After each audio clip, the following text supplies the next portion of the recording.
నెల్లూరు జిల్లా ఉదయగిరి నియోజకవర్గ కూటమి అభ్యర్థి కాకర్ల సురేష్ తనదైన శైలిలో ప్రచారంలో దూసుకెళ్తున్నారు. ప్రతి ఒక్కరిని ఆప్యాయంగా పలకరిస్తూ ఒక్క అవకాశం ఇవ్వాలని ప్రజలను అభ్యర్థిస్తున్నారు.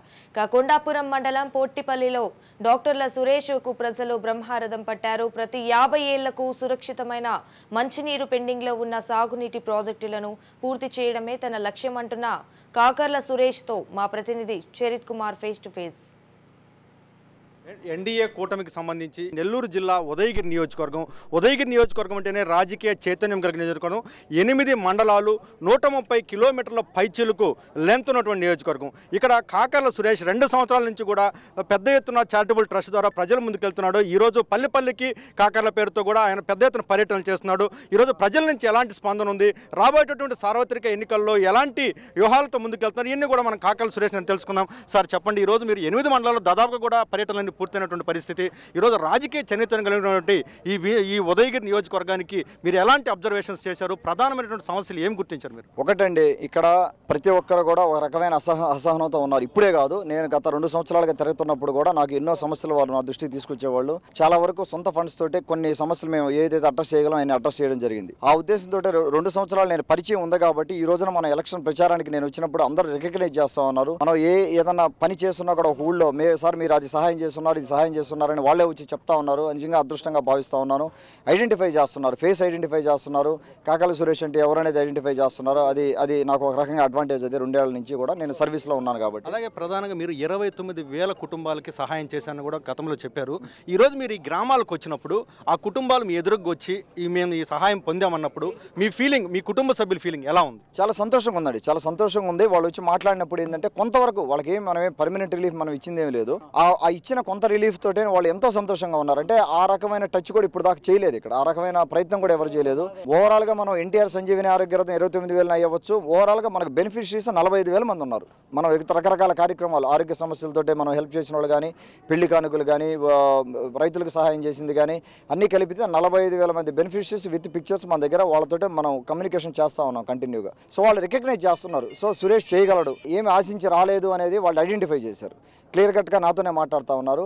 అలాగే ప్రభాకర్ రెడ్డి గారి పరిస్థితి కూడా అలాగే ఉంది. ప్రభాకర్ రెడ్డి గారు కూడా చాలా సర్వీస్ చేస్తున్నారు ఇక్కడ. వారిని కూడా ఏంటంటే ఏమి ఆశించి రాలేదు, రాజకీయాల్లో వీళ్ళు ముందుకు పోవాలని వచ్చారు. నేను అది కాకుండా నేను క్లియర్గా చెప్తా ఉన్నాను, నేను ఒక ఉద్యోగంలాగా చేయడానికి వచ్చాను. ఇది ఎమ్మెల్యే పదవిలాగా నేనే పెద్ద భావించట్లేదు అది. అలాగే ప్రధానంగా ఈ 8 మండలాల్లో ఎక్కువ భాగం యువత, అంటే నిరుద్యోగమైనటువంటి యువత ఉన్నారు. వీళ్ళకి ఏదైనా మీకు కానీ అవకాశం ఇస్తే, ప్రజలు కానీ అవకాశం ఇస్తే వారికి ఎలాంటి భరోసా ఇవ్వబోతుంది? డెఫినెట్గా అండి, నా మెయిన్ నేను చెప్పేదే అది. మొదటి నుంచి కూడా నేను చెప్పేదే అది, ఉద్యోగాలు క్రియేట్ చేయాలి. ఉద్యోగం వస్తేనే ఒక కుటుంబ సంపాదన పెరుగుతూ ఉంది. పక్క కాన్స్టిట్యున్సీలు కానీ ఇప్పుడున్న పరిస్థితులు చూసుకుంటే, అంటే పర్ క్యాపిటల్ ఇన్కమ్ చూసుకుంటే ఈ రోజున ఇక్కడ చాలా తక్కువ ఉంది. చాలా అంటే ఒక కుటుంబం వాళ్ళు సంపాదించుకునేది చాలా తక్కువ ఉంది. ఖర్చు విపరీతంగా పెరిగిపోయింది.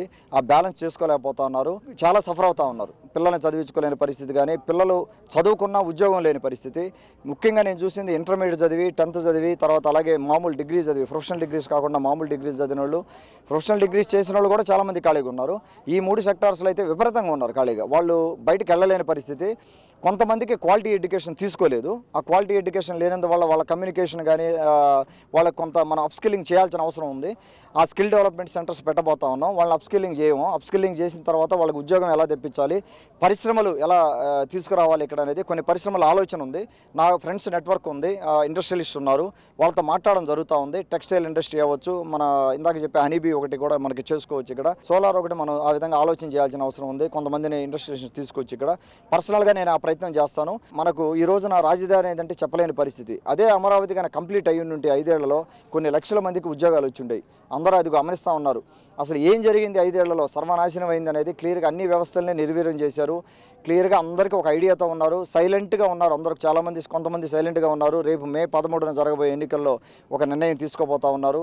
ఎవరు మంచి నాయకులు, ఎవరు ఎమ్మెల్యే అభ్యర్థి అయితే కరెక్ట్, ఇక్కడ ఏ ఎంపీ అభ్యర్థి అయితే కరెక్ట్, మన కుటుంబం బాగుంటుంది, మన కుటుంబం అభివృద్ధి చెందడానికి ఎవరైతే ఉపయోగపడతారనేది వాడు క్లియర్ కట్గా డిసైడ్ చేసుకుని ఉన్నారు. ప్రధానమైనటువంటి సమస్య ఉదయగిరికి ఈరోజు జల్లింక్ మండలం నుంచి ఉదయగిరి దాకా, సీతారాంపురం దాకా కూడా ఏదైతే తాగునీరు కానీ, అలాగే ఏదైతే వ్యవసాయానికి ఉపయోగించిన సాగునీరు కానీ, ఈ రెండింటి సమస్య మీద అంటే వెలుగోడు ప్రాజెక్టు, అలాగే సీతారాం సాగరు, ఇటు సోమశిల ఉత్తర కాలువ, అలాగే ఈరోజు సోమశిల దక్షిణ కాలువ అంటే కావలి కాలువ, వీటన్నిటి మీద కూడా పెద్ద ఎత్తున సమస్యలు ఉన్నాయి. వీటికి కాకర్ల సురేష్ ఎలాంటి పరిష్కారం ఇవ్వబోతున్నారు? డెఫినెట్గా అండి, అవి సమస్యలని మీరు చెప్పిన సమస్యలన్నీ పెద్ద సమస్యలు, ఇరిగేషన్ ప్రాజెక్ట్స్ అవన్నీ కూడా ఎన్నో రోజుల నుంచి నత్తనడక నడుస్తూ ఉన్నాయి. మనకు టీడీపీ హయాంలో చాలా వరకు ముందు ప్రోగ్రెస్ అవ్వడం జరిగింది, కానీ మళ్ళీ మన గవర్నమెంట్ లేదు, మళ్ళీ అన్ని నత్తనడకన పోయాయి. మొత్తం పెద్దిరెడ్డి రిజర్వాయర్ దగ్గర నుంచి ఇటు చూసుకున్నా కూడా ఎక్కడన్నీ ఆగిపోయిన పరిస్థితి. ఈ 5 ఏళ్లలో, రాబోయే 5 ఏళ్లలో దీనికి ఒక పెద్ద పోరాటమే చేయాలి. ఇది అంత సులువుగా సాల్వ్ చేసే సమస్య కాదు ఇది. అందరం కూడా ఇక్కడున్న మేధావర్గం అవ్వచ్చు, ఇక్కడున్న పాత లీడర్షిప్ అవ్వచ్చు, తెలుగుదేశం పార్టీ నాయకత్వం అవ్వచ్చు, అందరం కలిసి కూర్చొని జర్నలిస్ట్ మిత్రులు అవ్వచ్చు, రకరకాల అందరినీ కలుపుకొని పోయి మనం దీనికి ఒక పరిష్కారం చెప్పి ఒక పోరాటమే చేయాల్సిన అవసరం ఉంది.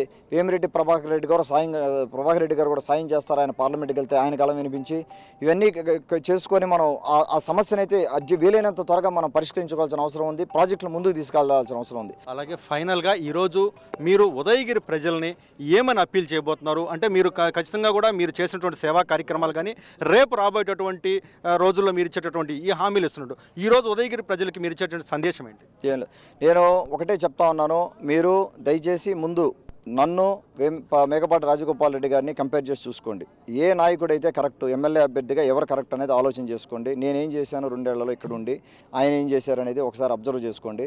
తర్వాత అలాగే మన టీడీపీ గవర్నమెంట్ ఉన్న 2 సార్లు టీడీపీ గవర్నమెంట్ గెలిపించడం జరిగింది. మన తెలుగుదేశం పార్టీ హయాంలో జరిగిన డెవలప్మెంట్ తప్పితే ఇక్కడ వేరే విధంగా ఏ డెవలప్మెంట్ కనపడటం లేదు. ఎక్కడ ఉంటే పిక్చర్లు తీసుకురామని చెప్తా ఉన్నాను.